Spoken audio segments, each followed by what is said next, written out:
Hey, good morning and welcome back, everybody, to another episode of the Nonprofit Show. We're really excited about this because we have an expert about grant writing on, Libby Hikind, who's joining us, the founder and CEO of GrantWatch. Welcome, my new best friend. Thank you so much. So nice to be here with you today. Well, you know, anyone that's called the Queen of Grants is a new best friend for me. It's remarkable how that name stuck and it became a book. Well, we're going to hear more about that. And I am very excited to talk with you, Libby, because while I've never been a professional grant writer, as a volunteer in my community and a board member, I've been asked to volunteer in the process of grant writing and without being fully trained or anything. And I think that a lot of the things that you're going to talk about today were kind of some of the directions that I was always told not to take, not to go down that path. And so I can't wait to hear how you've kind of flipped this around, and I think for the better. So this is going to be a wonderful conversation for so many of us. You know, another wonderful thing about the Nonprofit Show is we have amazing partners. They include Bloomerang, American Nonprofit Academy, Staffing Boutique, Nonprofit Thought Leader, Fundraisers Friday, our new episode on Fridays, just dedicated to fundraising, and Your Part-Time Controller. These are the folks that join us day in and day out.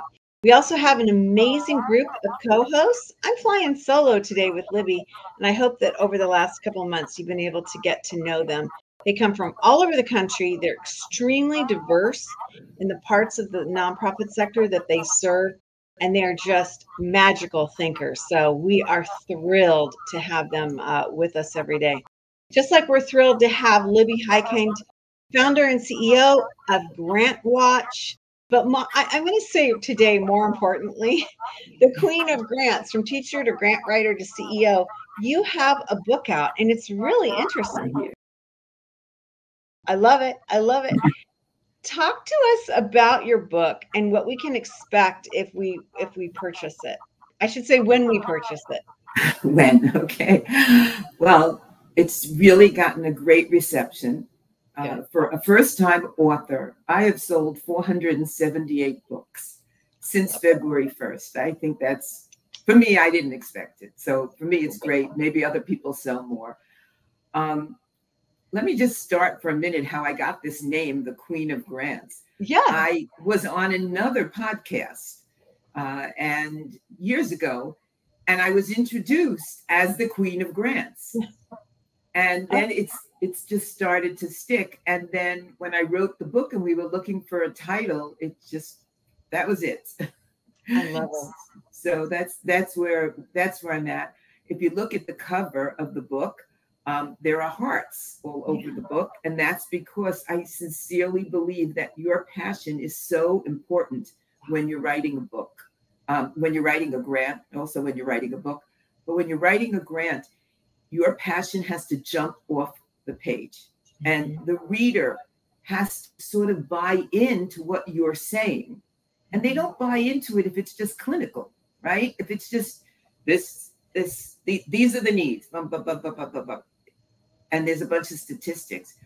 But if you have the community on board for whatever your grant is, if you have other stakeholders on board, if you can show that everybody's jumping in with your passion, then the reader is like, I'm joining too.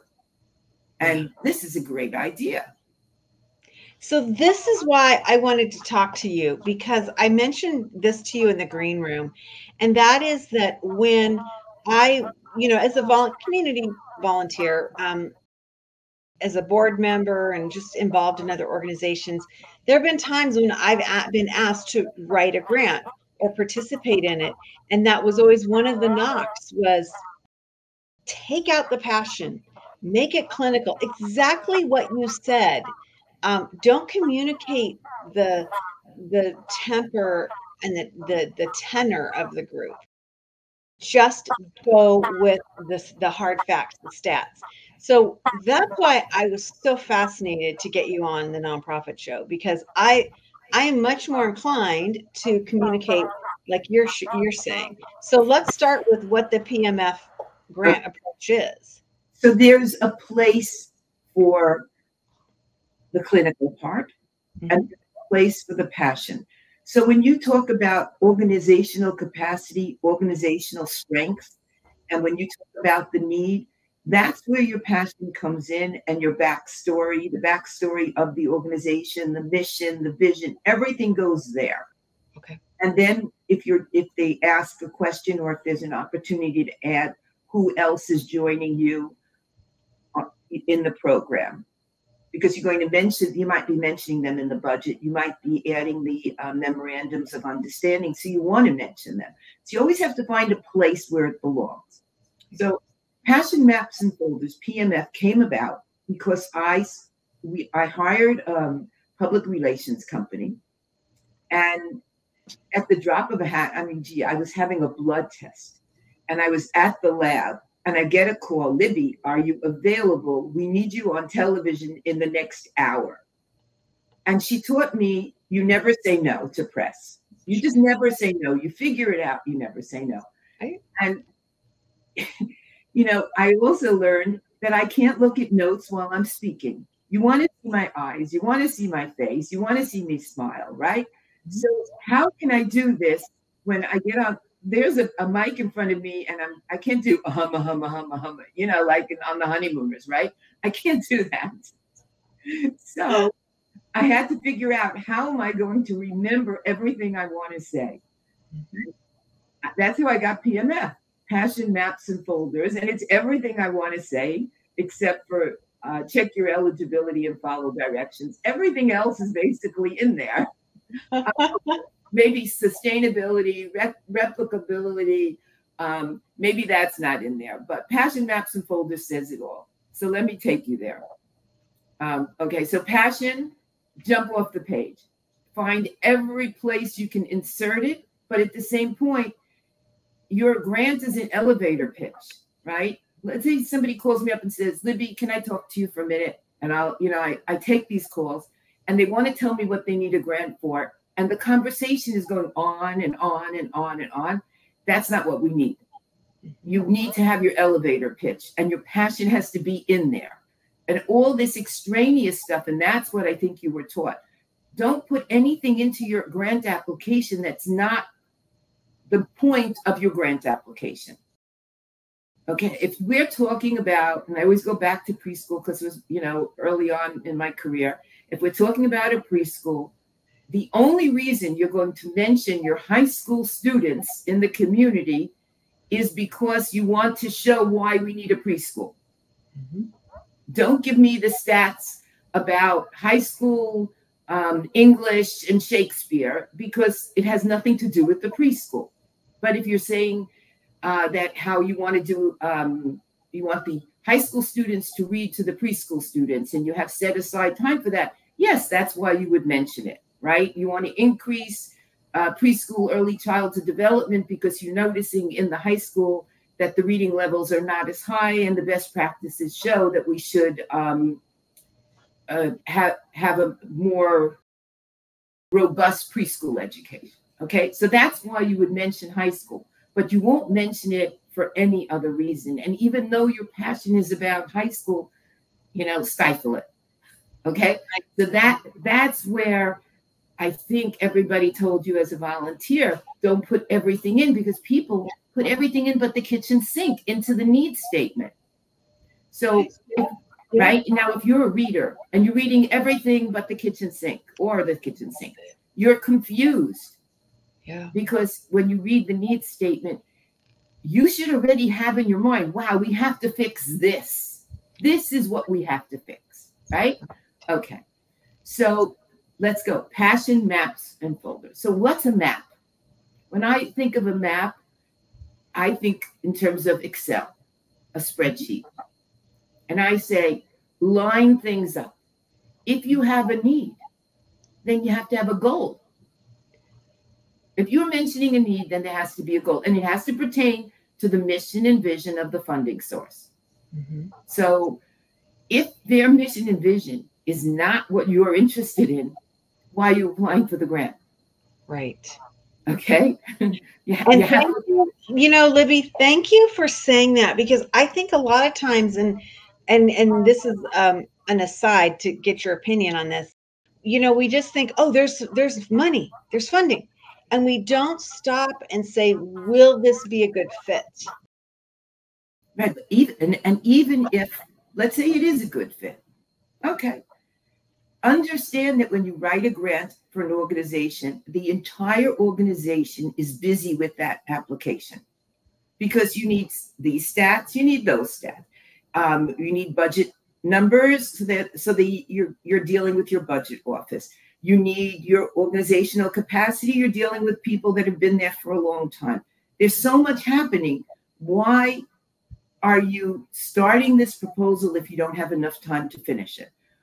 And if it's not a good fit, why are you doing this? Because all you're doing is disrupting the organization. And then the next time when there's a grant application that's really the best fit, you're not going to want to go through it again. It's painful. Yeah. I love that you put it in that context, because I don't think that's something we think about. I think that we're generally just all into the task of meeting a deadline and getting it going, and we don't think out and forecast out about what the implications are. Let's get back into this. The passion is a critical element. When you're talking about that, what does it look like? Is it a narrative of talking about like storytelling, or is it just using vocabulary, a certain vocabulary? Like, how do we communicate that? You can communicate it with a quote from a parent, okay, or it's whoever. If you're dealing with veterans, a quote from them, what they feel is needed, or how your organization has helped in the past but needs expansion. So you can take it away from you saying, we need. You can bring people in. You can talk about a survey that you did. So it's not just the numbers from the local community, the local community organization that produces these stats. Yeah. You could, of course, bring in the census, but it's just your writing. It has to come like from somewhere. There has to be heart in it. I always tell people, if you're hiring a grant writer, and let's say you want them to write an application for Alzheimer's, you want to make sure that grant writer has someone in their family that has suffered from it, or they did some volunteer work somewhere. They have something that's going to make them really enthusiastic about writing the proposal, because that will come off the page. And if you use AI for this part, it's not going to help. It's going to actually hurt you, because it's going to be too dry. And yes, you can say, give it to me more engaging, do a little better job. But if your initial heart and soul is not in it, it's seen. And yesterday I interviewed a funding source, and they told me that they get a lot of grants that sound the same. So that's how they know there's a lot of AI. But they actually do interviews and site visits before they fund. Right. So people, you're not going to get away with AI. Just to let you know, you're not finished just because you submit a proposal in many instances. So the backstory of the organization is very important. Also, what if the organization started because somebody, it's for adults with disabilities, right? Maybe somebody in the family had a situation and realized the services weren't available in their community. That's a great backstory to put in. That's how the passion comes off the page. I never thought about this, Libby, until you just mentioned this about the continuity of that grant application being reflective across the campus, the offices, the staff, because so many program officers didn't visit. They held back because of the pandemic. Now they're going back out. They're creating more personal relationships. And I think you bring up a really good point, is that if that narrative and that grant application has one tone, it's not replicated on site, there's a mismatch. Yeah, and if you have different people within the organization writing sections, you can feel it as you're going through. So somebody has to be responsible for the overall writing. and it has to be in one voice. So that's where the passion comes in. And it's important to get other stakeholders in the community into your application. Everybody wants to fund something that's really going to make a difference. And when you hear that, there are people giving you letters of support. And a letter of support shouldn't just be, I support so-and-so because they're a great organization. That's not enough. It should be more about, in our support is going to include in-kind contribution or in-service contribution. Right. Yeah. Really, I almost want to say, in the old-fashioned way, locking arms. Like we're marching along this path. Again, Libby, you're blowing my mind here because this is not the way I was taught. And what you're saying makes so much more sense because ultimately, I believe what you're saying in your direction is that it creates a relationship, whether it's real or perceived. And, we know that that's how we keep donors. That's how we keep stakeholders when there's the sense that they're joining the cause. And the funder becomes your new relationship, your new best friend, because once you get funded, you're going to send them pictures, videos, and you're going to at them in social media. This is what we're doing with the money that we got from XYZ Corporation. That's how it works.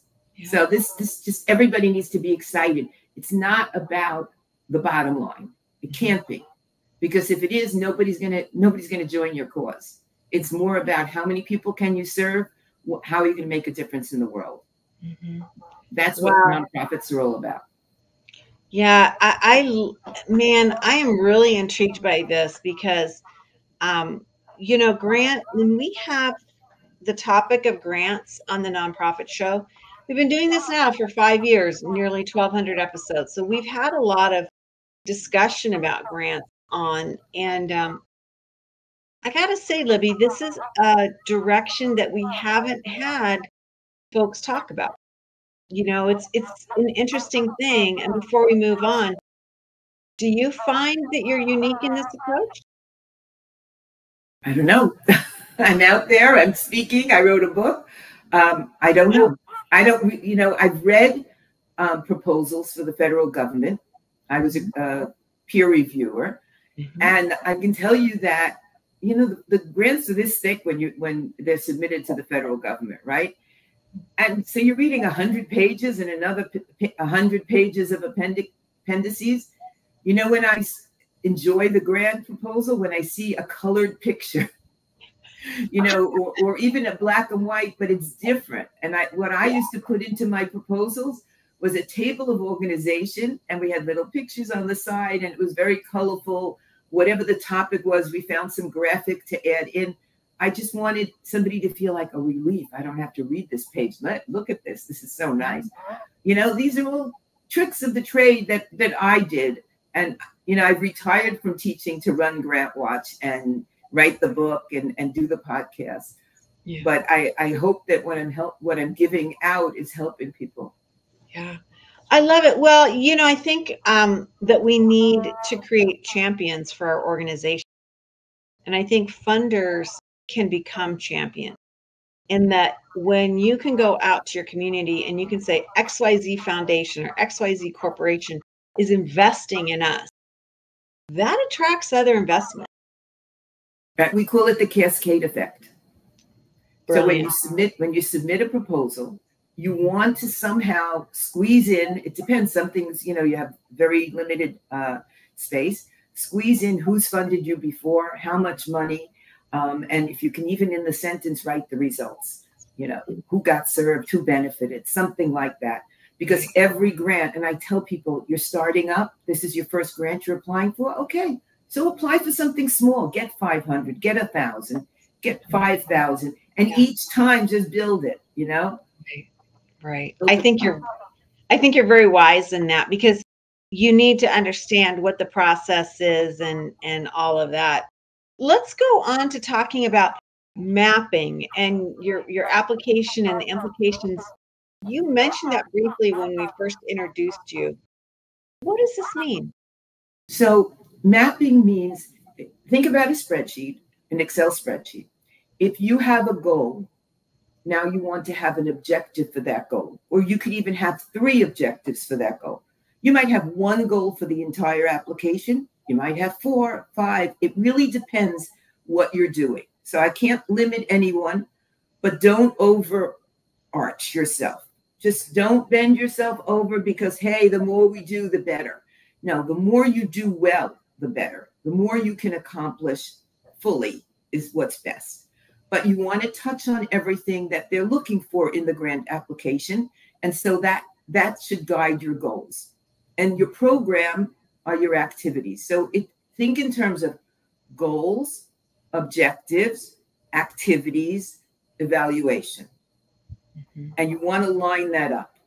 Now, after you line that up, you need to start your chart of your timeline. If the grant is a 2-year grant, then you have a lot of time in the front to do planning. If it's a 1-year grant, you don't have the same amount of time. And you have to see where do they want things to happen. Now, when you do your timing, you're going to go back to your objectives because your calendar needs to say when you're going to meet each objective.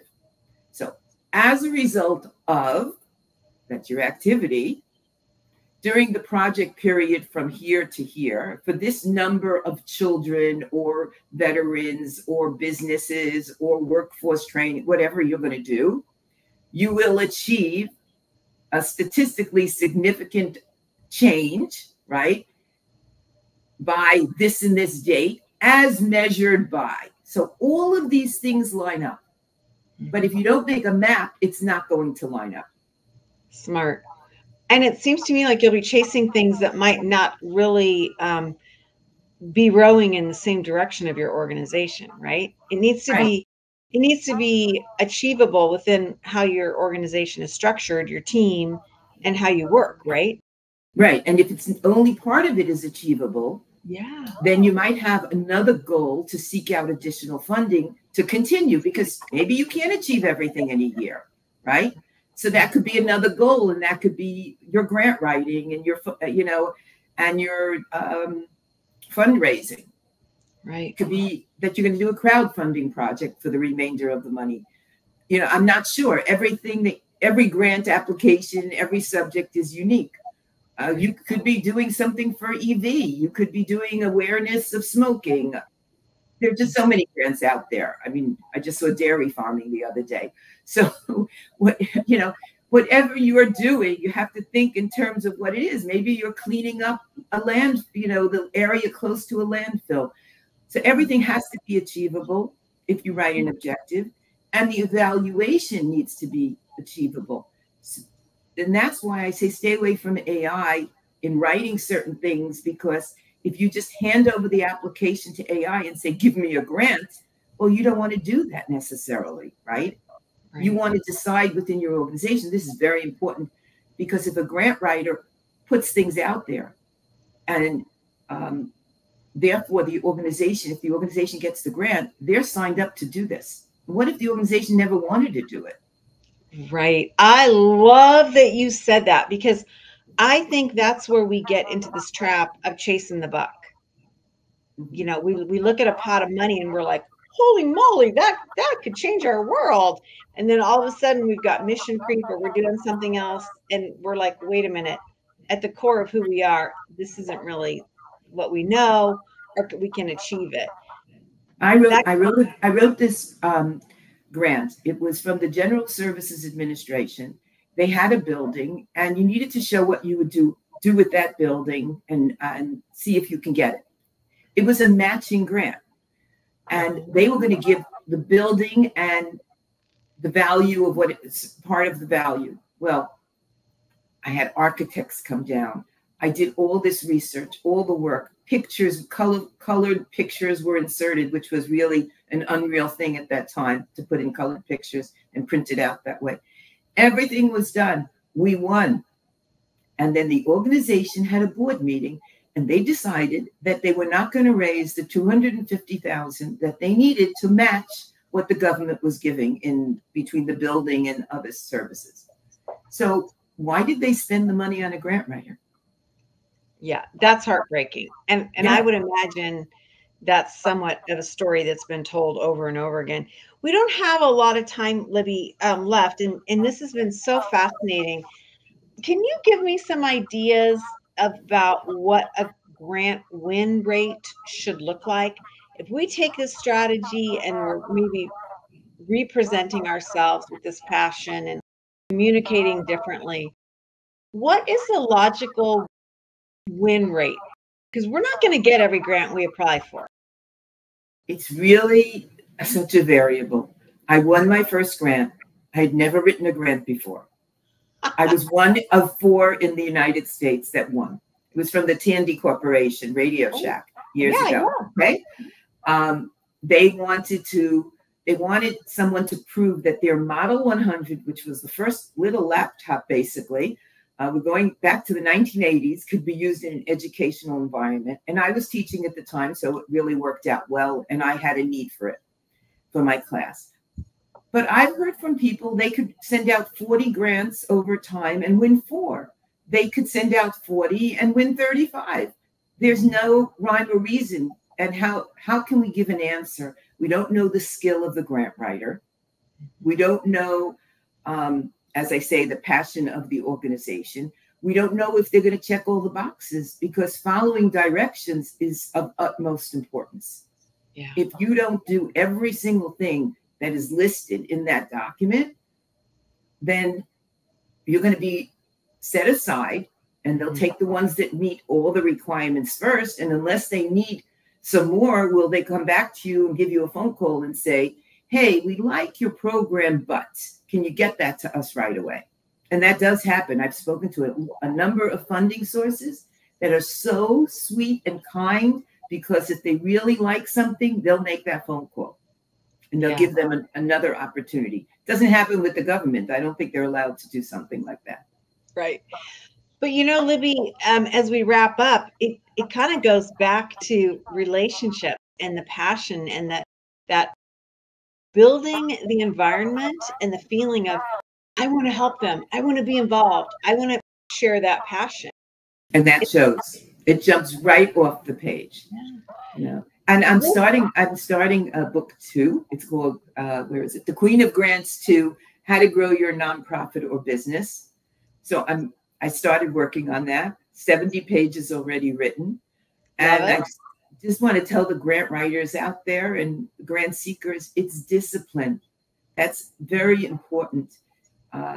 Set your clock, no matter what else is going on in your life, for 20 minutes a day, just to do something that's writing, because then eventually what will happen is 20 minutes becomes an hour or 2. You fall into your computer. But, don't look at this blank page and say, oh, I can't even start it. I don't know where to begin. If you do a little bit every day, it's not so bad. Yeah, I love it. Libby, this has been great. I have really enjoyed having you on. I'm shocked at how different the orientation in the ecosystem of how I was taught. And I got to tell you, Libby, it kind of breaks my heart, because I feel like I missed opportunities for the organizations that I volunteered for in that capacity by pulling back, right? By not having that passionate communication. So, but you're giving back now. So whatever didn't happen then is happening now, because your show is on every day. You give a lot of motivation to people to continue. I love your show. You really work hard at it, and you should be commended. Well, thank you. You're very kind. Libby Hikind. So see, it fits in the name, right? Founder and CEO of It's spelled that way, but it's not Libby Hikind. Hikind. Oh, pardon me, Libby Hikind. Okay. No, Libby Hikind. I apologize. Go to Libby's website, GrantWatch.com. It is so robust. You can't believe it. I mean, you will see things on them there that will, like, wow, just kind of rattle your cage a little bit about how much opportunity is out there if you're smart. The other thing is we add new grants every day. I've got to believe it. I've got to believe it, because from the first time I went on it to subsequent times, it had changed, and it's remarkable. More importantly, I really encourage you to check out the Queen of Grant, from teacher to grant writer to CEO. Libby holding up that book. Good job, sister. You can find it on Amazon and get it quickly to your door to help you figure out this whole role of how you and your organization can be more successful. Before we leave, people that make us successful are our partners. They include Bloomerang, American Nonprofit Academy, Staffing Boutique, Nonprofit Thought Leader, Fundraisers Friday, and your part-time controller. Thank you, everybody, so much for supporting us. Libby, we end each and every episode of the Nonprofit Show with this message, and it goes like this: to stay well so you can do well. Thanks, Libby, so much.